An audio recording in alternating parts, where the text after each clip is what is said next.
जगेश नारायण कृष्ण विष्णु निराश्रय जगदीश्वर हो निराश्रय जगन्नाथ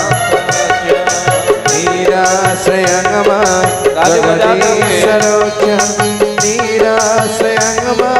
जगन्नाथ रक्ष ओ निराश्रय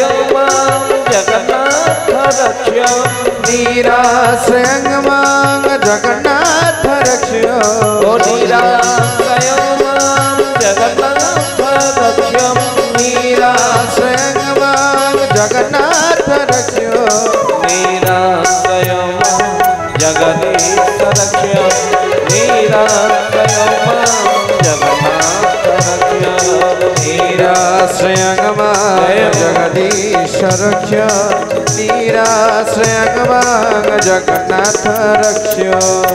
बोलिए सच्चिदानंद भगवान की जय। बोलिए जगन्नाथ भगवान की जय। विश्वर कल्याण हो बोल आनंद हरि हरि बोल। महापुरुषंकर महिमा विस्तार हो बोल आनंद कवार हरि हरि बोल। अनंत कोटि ब्रह्मांड नायक महाप्रभु श्री जगतनाथ जगन्नाथ श्री चरणारविंद तले अनंत कोटि दंडवत करी बड़ ठाकुर बलभद्र देवजी देवी सुभद्रिका चक्राज सुदर्शन तथा जहाँकर दिव्य प्रांगण में दिव्य कथामृतर आयोजन करा जायछि। माँ जगत जननी माँ दुलना रूप में प्रकटित होइछन्ति मांकर अभय पद्म पादरे अनंत कोटि दंडवत करी समस्त माँ मानक बाबा मानक प्रभुंकर दिव्य कथा श्रवण करने पूर्व मोर प्रातस्मरणीय गुरुदेव प्रेमाचार्य बाबा मधुसूदन श्री चरणारविंद तले अनंत कोटि दंडवत करी मंच तले बसी समस्त श्रद्धालु मानक ये अधम दिवाकर कोटि प्रणाम करुछि। हरिकथा श्रवण करने आसुवा अनन्य प्रेमी मानक कोटि कोटि प्रणाम करुछि। कहीं संत माने कहते हरि की कथा सुनने वाले तुमको लाखों प्रणाम। भगवान कथा समस्ते सुनी पारंती नहीं जो माने सुनिबा आसंती से मानकर केते जन्मर पुण्यर फल आपण विश्वास करिवे कहीं अनेक जन्मर तपर फल मनुष्य जन्म मिले पुणी मनुष्य जन्म जदि आम भगवान प्रीति अर्थ कर्म करें आठ दुर्लभ कथा किसी संसार भितर ना तो जाह आज आम बड़ भाग्य आम महाप्रभुंकर कथा शुणी तेणु कहीं भगवान कथा शुणा प्रभुंकर कथा शुणिले लाभ कौन जदि कहीं पचारे ओडिया भागवत जगन्नाथ दास लिखिं आज्ञा भगवान कथार आम जदि घंटा 2 घंटा बसी श्रवण करवा आमर लाभ कौन हो भागवत कहते भागवत कौन कहले श्रवणे शुणी मोर कथा खंडई सर्व गोविंद गोविंद गोविंद सब गाइए प्रेम से गड़ुछि मकरंद श्रवणे शुणी मोर कथा खंडई सर्व गोविंद गोविंद गोविंद पदु गड़ुछि मकरंद। बोलिए सच्चिदानंद भगवान की जय। बोलिए श्रवण शुणी मोर कथा खंडई सर्व भव व्यथा मनुष्य जदि भव व्यथा दूर करबा पाई किछि कथा थाए ता हेउछि हरि कथा। संसार भितर अनेक अनुष्ठान किंतु जोठी भगवान कथा नाही से अनुष्ठान गुड़ी कौन जोठी प्रभु कथा नहीं अति सुंदर भाव में शास्त्र रे कहा जाय कौन कहले शास्त्र रे कहले हरि कथा बिना जेते अनुष्ठान हरि कथा बिना जेते अनुष्ठान हरि कथा बिना जेते अनुष्ठान हरि कथा बिना जेते अनुष्ठान हरि कथा बिना जेते अनुष्ठान हरि कथा बिना जेते अनुष्ठान हरि कथा बिना जेते अनुष्ठान हरि कथा बिना जेते अनुष्ठान अनुष्ठान नुहे नरक भुवन अनुष्ठान नुहे नरक भुवन अनुष्ठान नुहे नरक भुवन अनुष्ठान नुहे नरक कहले हरि कथा बिना जतेक संसार रे अनुष्ठान अछि सेगुडी को अनुष्ठान नुहे बरम नरकर भुवन जोठी भगवान कथा हुए से स्थान ही वैकुंठ पालटी जाए बोल आनंद कबार हरि हरि बोल केवल जे এই অনুষ্ঠানর মঙ্গল হচ্ছে তা নহে বরং এই গ্রামর মঙ্গল হচ্ছে ভগবানଙ୍କର কথা ଯୋଉଠି ହୁଏ ସେ ଗ୍ରାମର ମଙ୍ଗଳ ହୁଏ ସେ ବାତାବରଣ ଅତି ପୁଣ୍ୟ स्थली पालटी जाए कहीं ना भागवत कहिचंती आज्ञा तीर्थ काहाकू कहंती आपण कहबे तीर्थ गोटे पुण्य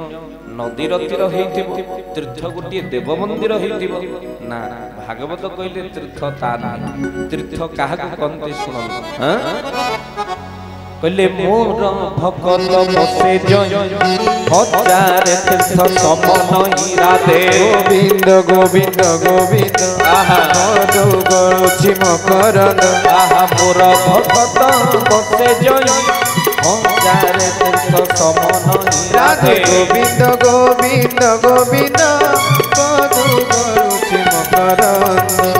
बोलिए सच्चिदानंद भगवान की कहले मोर भगत बसे जही हजार तीर्थ समान मो भक्त जोटे क्या बसी जाए हजार तीर्थ मध्य तार समकक्ष होई पारे ना अर्थात भक्त जोटी बसी जाए से तीर्थ पालटी जाए तो आज अंचल तीर्थ पालटी जाइछि आपण कहबे आमे माने भक्त बोली पुनी प्रमाण आमे तो जाओ प्रवचन कोन टिके सुनिया को आसले बोली आमे कोन भक्त भागवत कहिला आपण माने केमिति भक्त देखन सब भागवत ओडिया भागवत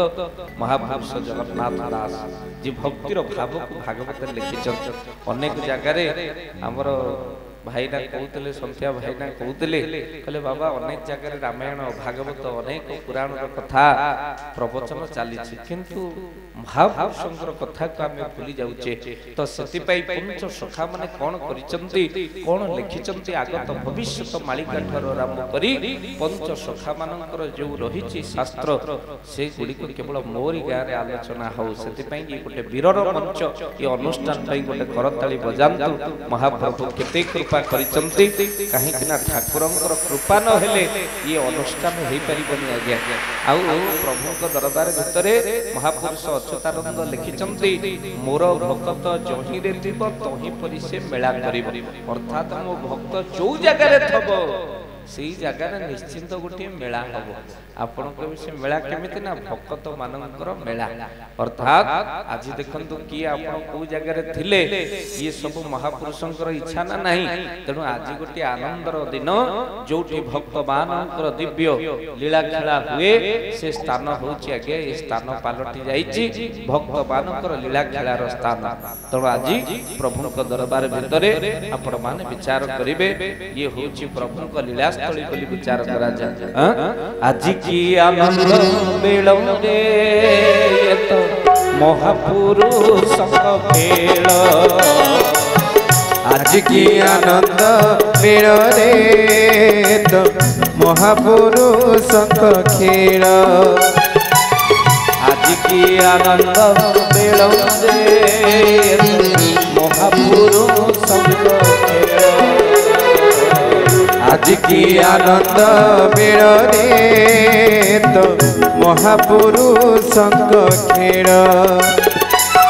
किए कहथिले केउठु आसिले किए कहीं थिले केउठु आसिले सर्वे हेले एक मेरे रे तो महापुरुष खेल आज की आनंद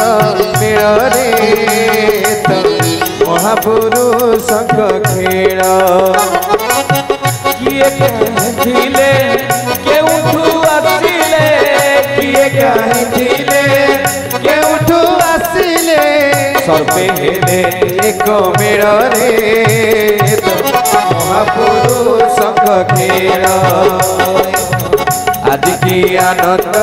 मेरे रे तो महापुरुष खेल आज की आनंद मेरे रे तो महापुरुष खेल बोले सच्चिदानंद भगवान की जय।